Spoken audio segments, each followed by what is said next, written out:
Hello and welcome to Indianomics. Bank shares have been at the vanguard of the recent fall across global markets and Indian markets as well. While bank shares globally have fallen on fears that the steep decline in commodities will lead to defaults by commodity companies, in India there is an additional worry. The Reserve Bank has recently made it clear that it wants bank balance sheets cleaned up by March 2017. The worry for the markets is what is the extent of unrecognized bad loans that need cleaning up. Till September, banks had recognized 5.1% of their loans as bad. They have, since the Raymond crisis, also restructured about 6.5% of their loans, and many fear that about 30 to 40% of these restructured loans could also default. Thirdly, banks have also been using a scheme called 525, which allows them to refinance, say, an 8 or 10-year loan as a 25-year loan with a reset clause at the end of 5 years. Besides, banks can force an SDR or a strategic debt restructuring of accounts that are about to slip. This SDR lets them convert their loans into equity, acquire 51% stake in the borrowing company, and sell it off to new promoters. Markets fear that in the process of using these tools, banks are not recognizing some obviously weak companies as NPAs or bad loans. Brokerages like Credit Suisse have calculated that companies whose EBITDA have been below their interest dues for 4 to 12 quarters are still standard in bank books. Brokerages like Credit Suisse and Macquarie say between 16 to 20% of loans have to be recognized as NPAs. A whisper number in the street is that the Reserve Bank wants 1.5 lakh crore of assets recognized as bad loans this year itself. If 20% of this has to be provided for, this could mean a bill of 30,000 crores.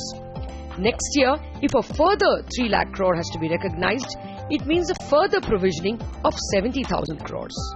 Can PSU banks bear this burden? What will be the impact on their P&L, especially on 16 banks with stress advances over 16%? To answer this question on the impact on public sector banks, how many may report losses, I have two biggies from the rating agencies, Pawan Agarwal of CRISIL and Ananda Bhowmik of India Ratings. I also have with me someone who actually knows the numbers much better, Mr. C.V.R. Rajendran, former Chairman Managing Director of Andhra Bank, just recently retired. Gentlemen, welcome to the show. Let me first ask each of your estimates. Pawan, what's your sense of the amount of stressed assets that banks have as of March 2016 and how much, therefore, they will have to provide? Our estimate is that a right way to look at it, instead of adding all GNPAs and stressed assets, etc., a right way to look at it is a weak assets figure, which is where we add about 3-4 aspects. One is the gross NPAs is a starting point. Then we add about 35% of the gross restructured book, which is the restructured standard accounts. The third thing that we do is that we add about 75% of the security receipts that the bank has sold or issued when they have sold their assets to ARCs. And we have also started to add about 15% of the amounts that the bank are structuring under 525. The element that we need to now start recognizing is also the SDRs. It's a reasonably initial stage, and I think the success of the SDRs becomes critical. But apart from that, weak assets number will go up. That number in our estimate stands at about 7% of the overall banking system today, of which, and that cumulatively adds up to, from a systemic perspective, about 4.5-5 lakh crore. Of which, if you look at the provisioning, the cumulative provisioning today stands at about 1.5 lakh crore. And therefore, the remaining about 3 to 3.5 lakh crore kind of amount needs to be written off, needs to be provided for over the next few years. I think that's really the context in terms of the provisioning which we are looking at. So immediately, if you have to reach 25% of provisioning by March 2017, what you are speaking of is an additional 80,000 crore of provisions over this second half and next year? See, how you pace out the provisioning is something that will depend upon the ability of of the banks to absorb that. If you look at overall, because most of this is likely to be coming with public sector banks, our estimates is that their pre-provisioning profits annually stand at about 1 lakh crore every year. And therefore, if they have to fully provide for the weak assets as we estimate of about 4.5 lakh crore, which means provide another 3 lakh crore, it's likely to take about 2.5-3 years organically, unless there are aspects that are added in terms of capital upfront that comes from government, or because we are expecting to see growth in the economy in India being continuing to be reasonably better than the global economy, and the push that we are seeing from the banking system to sell assets, if the assets themselves get upgraded or their stress levels improve. No, those of course are at the moment a bit distant, even in terms of speculation. Ananda, what are your numbers? How much of unprovided stress is there, and therefore in the next 6 quarters, what may be the provisioning bill? The provisioning, of course, is partly driven by what the regulations are. But what we did in August was a bottoms-up approach. So we looked at company by company where the stresses are, and we had certain filters based upon interest cover, debt to EBIT, market cap to debt, other measures. And we identified 30 companies, 30 groups actually, which were the most stressed in our view.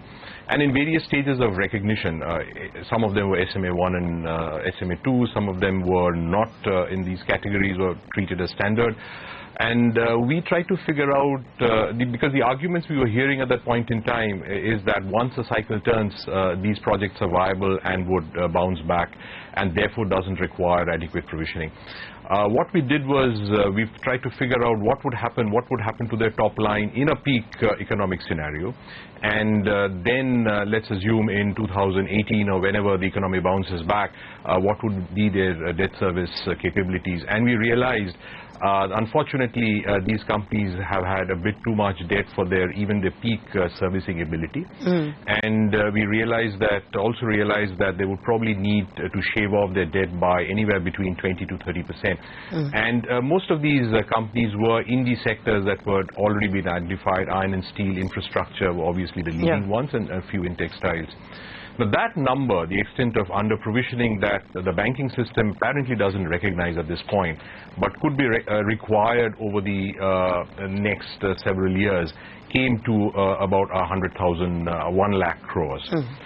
If RBI now fast-tracks that process, and I think that's a right approach, because once the banks make provision, they are in a better position to dispose these assets or negotiate better or seek revival of these assets.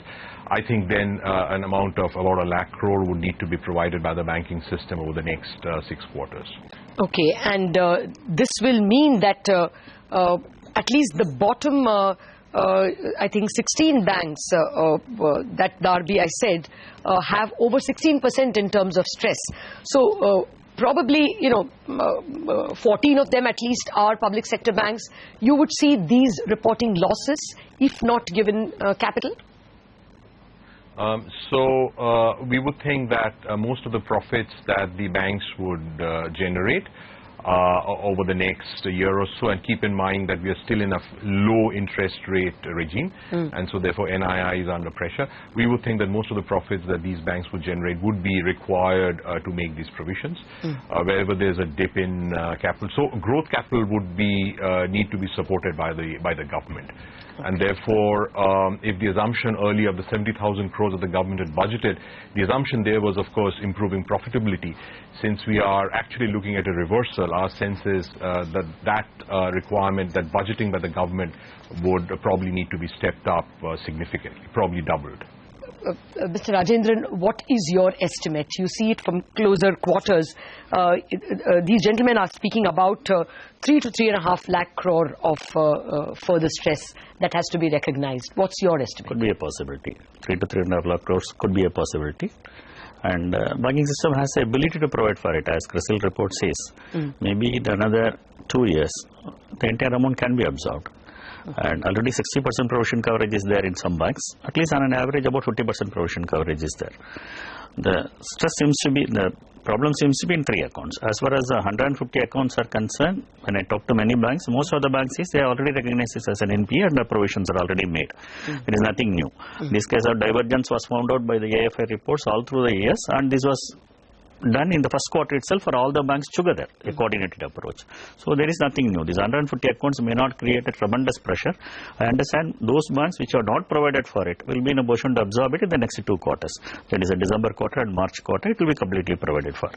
The concern seems to be about the restructured accounts. The McCare report says that 41% of the restructured accounts which are coming for the repayment now after completing the moratorium are failing. I don't have the number. I don't know whether the number is right.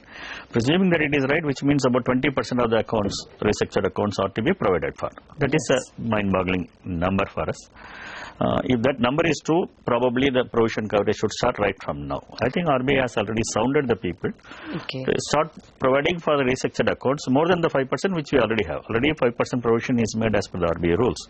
The next 6 quarters, probably if they start providing another 2.5 to 3%, then they will build 14 to 18% provision, because most of the accounts are restructured during the last 2 years. So when the moratorium is completed, 14% provision will be there even if the account fails. Mr. Rajendran, these are a lot of numbers. I want to know that in terms of lakh crore.